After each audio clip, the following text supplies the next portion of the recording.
ചന്ദ്രശേഖർ റാവുവിന്റെ മകളും ബി.ആർ.എസ് നേതാവുമായ കെ കവിത അറസ്റ്റിൽ.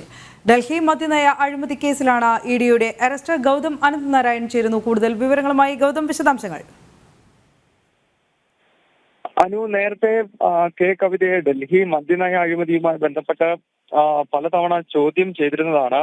ഇതിൽ നിന്നും ലഭിച്ച തെളിവുകളുടെയും മറ്റും അടിസ്ഥാനത്തിലാണ് ഇന്നിപ്പോൾ ഹൈദരാബാദിൽ നിന്നും ഭാരത് രാഷ്ട്ര സമിതിയുടെ സ്ഥാപക നേതാവ് കൂടിയായിട്ടുള്ള കെ ചന്ദ്രശേഖർ റാവുവിന്റെ മകൾ കവിതയെ എൻഫോഴ്സ്മെന്റ് ഡയറക്ടറേറ്റ് അറസ്റ്റ് ചെയ്തിരിക്കുന്നത്. കവിതയെ ഡൽഹിയിലേക്ക് ഇന്ന് തന്നെ എത്തിക്കും എന്നാണ് നമുക്ക് മനസ്സിലാക്കാൻ കഴിയുന്നത്. നമുക്കറിയാം, ഡൽഹി മദ്യനയ അഴിമതി അത് ഡൽഹിയിൽ പുതിയ ഒരു എക്സൈസ് നയം രൂപീകരിക്കുന്നതുമായി ബന്ധപ്പെട്ട് ആം ആദ്മി സർക്കാരിന്റെ നേതൃത്വത്തിൽ നടന്നിട്ടുള്ള വലിയ അഴിമതിയാണ്. ഇതേ കേസിൽ അരവിന്ദ് കെജ്രിവാളിനോട് നാളെ ഹാജരാകാൻ റോസ് അവന്യൂ കോടതി നിലവിൽ നിർദ്ദേശം നൽകിയിട്ടുമുണ്ട്. നാളെ അരവിന്ദ് കെജ്രിവാൾ ഹാജരാകേണ്ട ദിവസത്തിന് തൊട്ട് മുൻപ് ഇപ്പോൾ ഇതേ കേസിൽ കെ കവിതയെ ഇഡി അറസ്റ്റ് ചെയ്തിരിക്കുന്നു എന്നത് ആം ആദ്മി ക്യാമ്പുകളെ ഞെട്ടിപ്പിക്കുന്നതാണ് എന്ന കാര്യത്തിൽ യാതൊരു സംശയവുമില്ല. നാളെ രാജ്യത്ത് പൊതു തെരഞ്ഞെടുപ്പ് കൂടി കേന്ദ്ര തെരഞ്ഞെടുപ്പ് കമ്മീഷൻ പ്രഖ്യാപിക്കാനിരിക്കുന്ന ഘട്ടത്തിൽ കൂടിയാണ് ബി.ആർ.എസിന്റെ